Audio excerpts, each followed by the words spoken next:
So ito, teka. Sir, paano na lang kung magkano yung discount sa... Hanggang saan aabot ang PWD card mo? Okay, ilabas mo na ang makapangyarihang PWD card. Binigay ko na eh. Ayun na pala.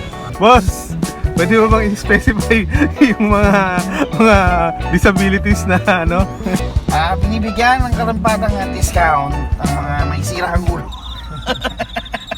Hindi, seryoso mo naman. Seryoso? Ay, seryoso ba? Rolling ka eh.